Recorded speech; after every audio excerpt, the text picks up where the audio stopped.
When I told my wife I just bought a phone close to 2000, her immediate response was, "Why?" Well, let's find out and see if I can justify the purchase. Cue the intro. What's happening, beautiful people? Jim here, and welcome to the channel. Let me start by saying that I am not going to talk about the specs of the Galaxy Z Fold 6 because there are ample videos out there that talk about that already. Instead, I will be talking directly from my experience. The main selling point of this phone is it being able to fold. That's right. This is my very first foldable phone, so I am genuinely excited about using it. The first thing I noticed about the Fold 6 is that it is a little bit bulky. It is probably because I used a slimmer Samsung Galaxy Note for over 6 years. So when I folded it for the very first time, it felt bigger. Not a big deal for me though, although it has been confirmed that the Galaxy Z Fold 6 has its size slimmed down further already. Now, let me quickly share what we can find on the outside. On the top, you will find 3 mics and a speaker grill. When it is unfolded, on one side, you will find the hinge and then printed on it the Samsung logo. On the other side, you will find the volume rocker and the SIM card tray. This is also where you can find a customizable button, which is also the fingerprint sensor. You can customize this button to do a few other things under settings. On the bottom, you will find another microphone and another speaker grill. This is also where you can find the USB-C port. On the back, you will see the 3 camera setup and the LED light. On the front, you will see the secondary screen as well as the 10MP selfie camera. Now, the overall design and feel of the phone are good. I feel like I do have a full grip of the phone when I'm holding it in my hand. With a combination of the Gorilla Victus glass and the enhanced armor aluminum frame, the phone feels like very premium. For the price, it better be. Do you agree with me on this one? Share your thoughts in the comment section below. When I turned on the phone for the first time, I noticed how bright the front screen was. I mean, AMOLED 2X bright.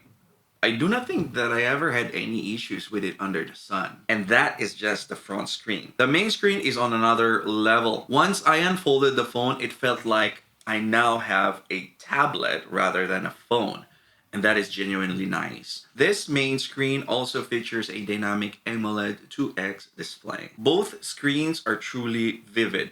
Colors are saturated enough, but not too much. And I feel like there is enough contrast in there that makes the screen nice to look at. The front screen is also tough, made of Corning Gorilla Victus version 2. Not only that, but it also feels smooth to the touch. Meanwhile, the main screen is made of a highly engineered Samsung ultra thin glass. Let me talk about the crease quick. Honestly, it did not bother me at all. Sometimes I do not even notice it's there. I know it is there because I can feel it as I ran my fingers across the surface. And at times, depending on the angle, it becomes noticeably clearer. Overall though, it does not really diminish the experience. The folding mechanism of this phone has been holding up good so far, thanks to Samsung's proprietary Flex hinge. It is not too tight to open, but it is tight enough to leave it on semi-folded like so. And that is another feature of this phone. You can fold it halfway, set it on a flat surface, and now you have 2 screens that you can work with. This is especially handy if you're editing videos or doing something similar. This is called Flex Mode. Let's talk about the performance. One word: smooth. I mean, probably because it is brand new, but the swiping and the tapping feels exceptionally smooth, and the response time is amazing. Only time will tell if the phone slows down. But so far, no issues there. There were also no issues transferring all my data from my previous phone to the Fold 6, including the apps. I did notice some apps I have to download manually. I have not tried all the apps just yet, but the ones I am using regularly has been working good so far. I did need to restart the apps when I'm transitioning from folded to unfolded or vice versa. I think this is more for optimization purposes. Now, the software also has the capabilities of supporting multiple apps at the same time.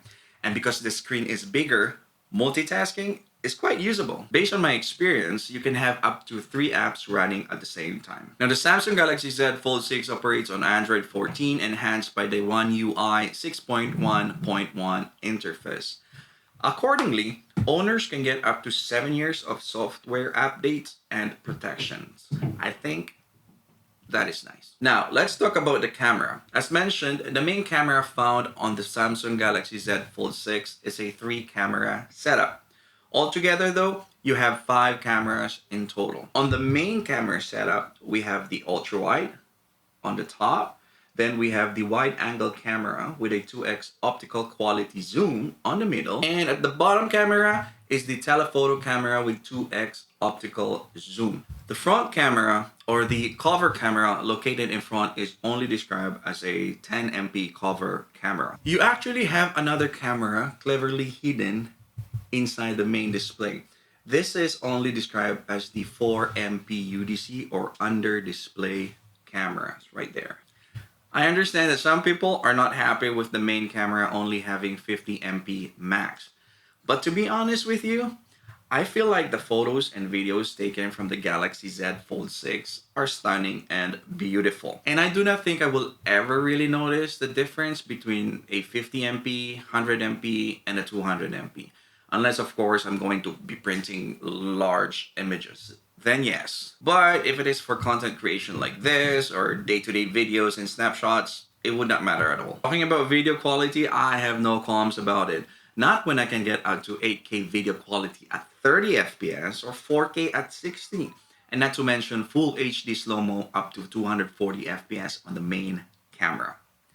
The front camera also has the same 8K and 4K features, but with only full HD 120 FPS feature.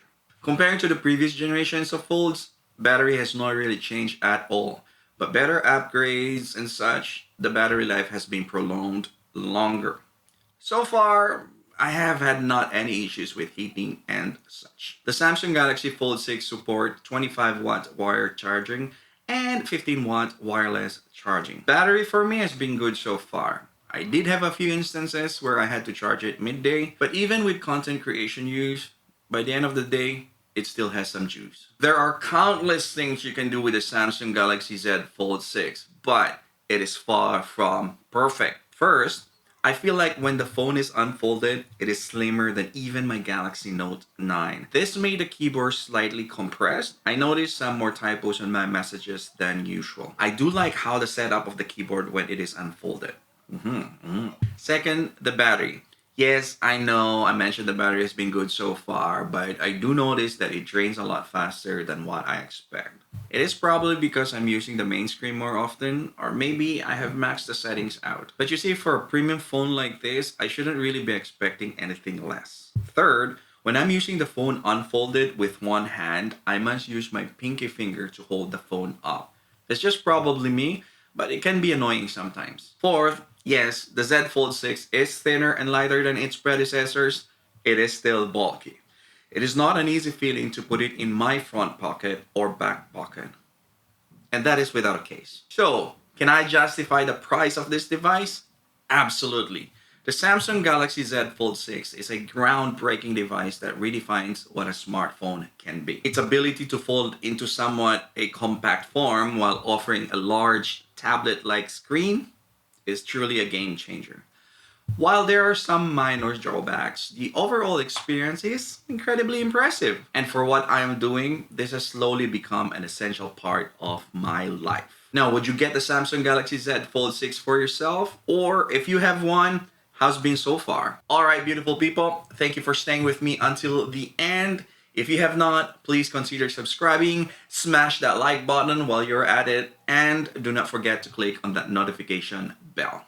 And as always, I will see you in my next one. Bye!